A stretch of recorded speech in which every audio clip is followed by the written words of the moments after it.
एमफोर्स का हर एक कंपनी का बेसिकली एक डिफाइनिंग मोमेंट होता है, तो एमफोर्स का एक defining moment that is etched in your memory. Honestly I can't remember any कि डिफाइनिंग मोमेंट किस तरह से आप कहोगे, किस तरह से डिफाइनिंग जैसे आप कहोगे कि उसके बाद there was no looking back. Yes, I tell you, that was in 1997। I actually was quite keen कि मुझे यूएस में बिजनेस शुरू करना है, और अभी मुझे स्टार्ट किए हुए 4 साल ही हुए थे फैक्ट्री को। सो समहाउ एक डिफाइनिंग मोमेंट ऐसा था कि किसी एक्सपोर्टर ने मेरे से एक माल बनाया था, और अपनी ड्यू डेट से पहले उसने उसको कहीं से सस्ता मिल गया, तो उसने मुझे मेरा माल रिजेक्ट कर दिया कि नहीं, मैं तेरे से माल नहीं लूँगा। तो मेरे पास एक इतनी बड़ी फैक्ट्री भी नहीं थी, वो माल रिजेक्ट हो गया, एंड मुझे पता था वो यूएस जाता है। तो मैंने वहाँ से गुस्से में आके जो है वो सर्च करना शुरू किया, and I could find out कि वो कहाँ जाता है, और उस आदमी को कांटेक्ट किया, और उस आदमी ने जो है मुझे अपने सैंपल भेजे कि आप बना सकते हो, और लकीली वो वही सैंपल थे, उसी पार्ट के थे जो उसको चाहिए थे, और मैंने उसको जो है वो मेरे ख्याल से शायद 30 दिन के अंदर वो माल बना के, सैंपल बना के उसके घर पहुँचा दिए वहाँ पे। और उसके पास वो माल मिला, और वो आदमी परेशान हो गया कि यार इतनी जल्दी और इतने बढ़िया प्रोडक्ट इसने बना के दे दिया। और उसके बाद बस आप इमेजिन नहीं कर सकते कि किस लेवल पे वो बिज़नेस जो है वो ग्रो किया। मतलब मैं यूएस गया नहीं था, the first time I went to US was in 1999, but तब तक आप इमेजिन कर लो कि मैं, वो कस्टमर जो है मेरे ऊपर $1 मिलियन की एलसी खोल चुका था। मतलब वो एक के ऊपर दूसरी एलसी खुल रही थी, and that was the time जहाँ से वो टर्निंग बैक सारी खत्म हो गई। आई वाज लाइक, अब पीछे मुड़ के नहीं देखना। हाँ, मतलब दैट वाज वन पॉइंट। और वो टाइम ऐसा था जब when we were into a great setback, because we used to export a lot to Indonesia. और 97 में वही एक टाइम था जहाँ ऐसी बड़ी क्राइसिस आई थी कि करेंसी जो है उनकी 2500 से आई बिलीव 15,000 पे चली गई थी। सो दैट वाज, पूरा Asian market was into a big crash. 3 years there was no business from there, और इधर से ये बिजनेस शुरू हुआ, और within those 3 years capacity भी बच गई, बाई चांस वो कैपेसिटी भी स्पेयर हुई पड़ी थी। So nature has been so kind, और उसके बाद तो there was no looking back. Opportunity comes in various disguises. Absolutely, yes. Absolutely. Ashok जी, अगर मैं आपसे कहूँ, अब आप 25 years वाले अशोक को अगर आज कोई एक टिप देना चाहें या कुछ कहना चाहें, तो वो क्या होगा? मेरे ख्याल से मैं पहले कह चुका हूँ, वही शायद कहना चाहूँगा कि don't go wide, just go deep. मेरे ख्याल से be patient, persistent in whatever you are doing, stay grounded, ground पे काम करो। No one else knows your business better than you. अब शायद 25 years की एज में शायद मैं एक लेसन और लेता कि I should have gone to gym earlier. So I would say go to gym earlier instead of going at this age. तो हेल्थ कॉन्शियस हैं आप? Yes, I am. कुछ Try health to routine be. बताएंगे अपना? When I try to go to gym 3-4 times in a week.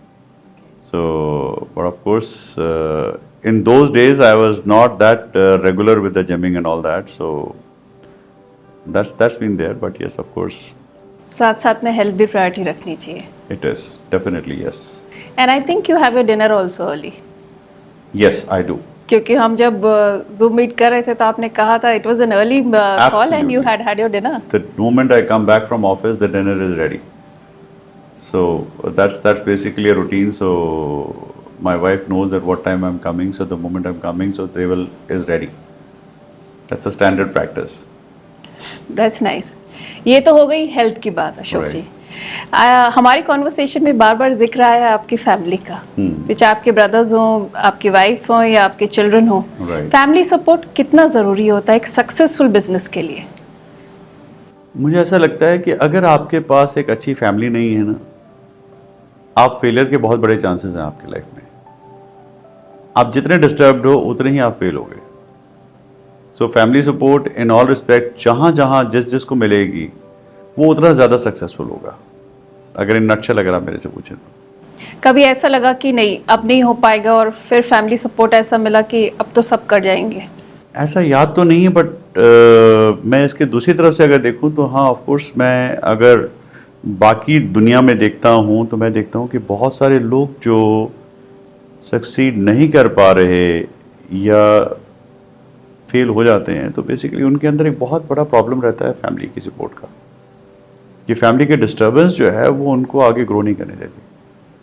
तो ये ज़रूर कह सकता हूँ, I have been blessed, I would say, my wife, my children, even you know, so in all respects I have been supported all through. So मेरा तो take यही है इसके बारे में। आप मेरे ख्याल से काफ़ी वेल रेड, क्योंकि you have done CA and you have achieved such great success in business, और अब आपने किताबें भी लिखनी शुरू करी। You have I think 3 books? 2 books. 2 books, and for that ख्याल कैसा है कि बुक्स लिखें, और पर्पस? बुक्स लिखने की मेरी शुरू से इच्छा थी, honestly I wanted to, but then I did some courses, तो वहाँ से थोड़ी और इंस्पिरेशन मिली। सो एक वर्कशॉप मैंने अटेंड की बुक राइटिंग की, जहाँ से मुझे थोड़ा सा समझ आया कि क्योंकि मैं जितनी बार भी लिखने की कोशिश करता था, शायद मैं 10 पेज के आगे पहुँच नहीं पाता था कि यार किधर चलें। सो वो वहाँ से फिर जो है मेरी लाइफ में एक चीज़ आई कि yes I can do it. तो मैंने काफ़ी टाइम फिर उसके बाद स्पेंड किया। So it took me 2-3 months to write, but then it was something that I wanted to do it, और ये बहुत देर से मेरे मन में चल रहा था। So I did it, honestly speaking. तो ये बस बुक का टॉपिक जो था वो डिसाइड हो गया था बुक राइटिंग वर्कशॉप में, और उसके बाद फिर वो अगले 2-3 महीने में फिर मैंने कहा नहीं, अब ये करनी है। So I would get up at 4 o'clock, I would probably 1 or 2 days, you know, I would every alternate week I would just go out to Delhi, I would book a room here, and सुबह उठ के सारा दिन full 2-3 days continuously I would be just sitting on that book. So and finally 2-3-4 महीने में मेरे ख्याल से बन के आ गई थी वो। थोड़ा बताएंगे बुक के बारे में? So book is basically the first book I had was in 2019, The World Around Axel Shafts. So again ये बुक इसलिए लिखी कि जब मैं देख रहा था कि जब भी हमारे कस्टमर्स हैं, तो देखो मेरा बिज़नेस जो है उस टाइम पे कोई बहुत बड़ा OEMs का बिज़नेस नहीं था, तो आफ्टर मार्केट का था, और उनके बहुत सारे क्वेश्चंस होते थे, आपकी टीम के बहुत सारे क्वेश्चंस होते थे। If I would try to tell them that this is right, this is wrong, probably sometime they would feel कि यार ये आदमी ऐसे बात कर रहा है। एंड देन आई रियलाइज्ड कि something needs to be given in such a way so that people understand that yes, somebody has given them something based upon certain facts, certain numbers, some data, and then came this idea कि उसको book को हमने जो है आप ये समझ लो कि it was all about कि Axel Shaft was my first product, so it's my first love. So मैंने उसको एक पूरा everything that I felt कि एक कस्टमर को या मेरे कंपनी के अंदर किसी एम्प्लॉय को उसके बारे में नॉलेज चाहिए, तो उस बुक के अंदर मैंने वो सारी डालने की कोशिश की in very simpler ways, in terms of how you know, starting from how the steel is made, और स्टील के बाद वो कैसे रोल होता है और उसके अंदर क्या इम्प्योरिटीज़ हैं, और उसके आगे उसको कैसे बनाया जाता है, एक्सल शाफ्ट कैसे है, what is important, how the gears are made, how the hardening is done, so what is chemistry looking like, how the grinding is there, what is importance and how it breaks, and which breakage is due to manufacturing facts or faults, or which is like you do certain other reasons to abuse of the product. So all those things I've just tried to cover in that, because ये सारे questions जो हैं वो day to day basis में जो life में आते थे वो सारे मैंने एक बार डाल दिए। तो अगर कोई नॉन टेक्निकल पर्सन भी है तो उसको समझ में आ जाएगा? काफ़ी हद तक, ओके, काफ़ी हद तक जो है वो समझ में आ जाए, because this is written by non technical person, so मैंने उसमें कोई इक्वेशंस तो लिखी नहीं। So basically it is absolutely, it is technical but sort of by a non technical guy. So those who have read it they compliment me that yes they find the value in that.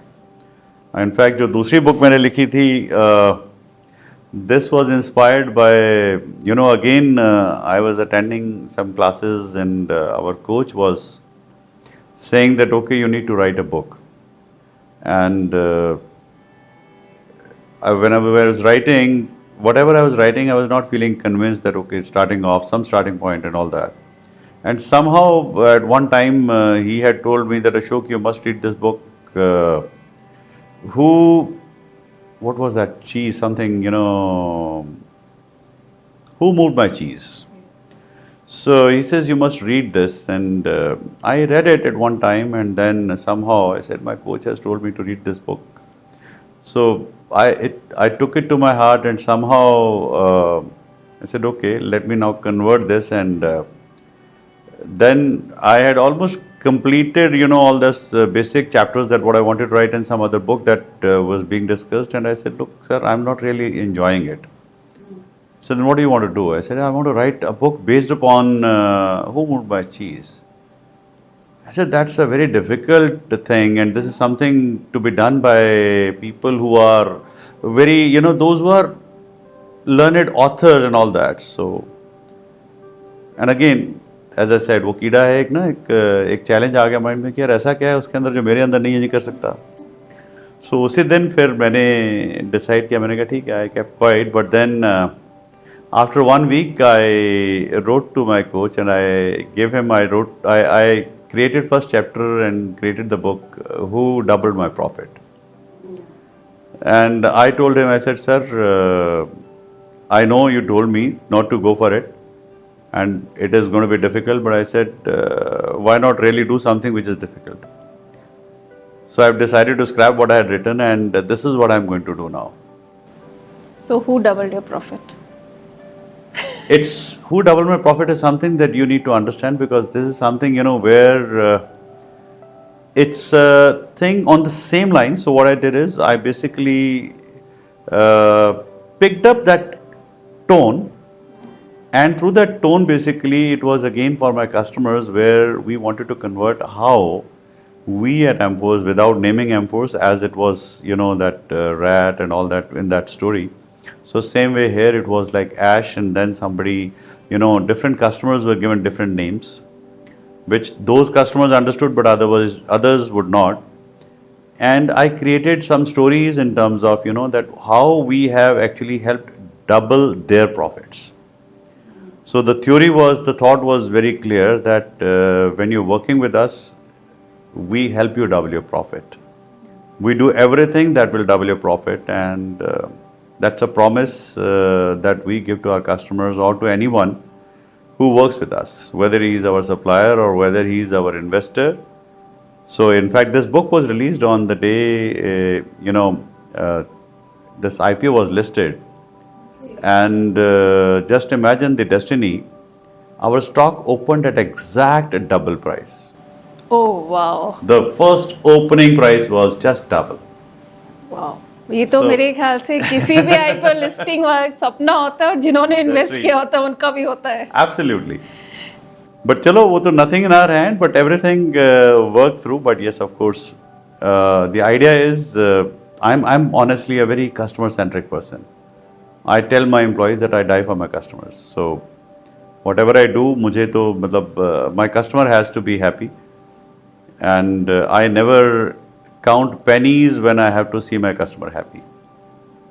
So this is my psychology, and Wonderful. That's what we basically write. That's what I've written in the book, different instances as to how everything has gone by, without naming anyone, because customers don't like to be named.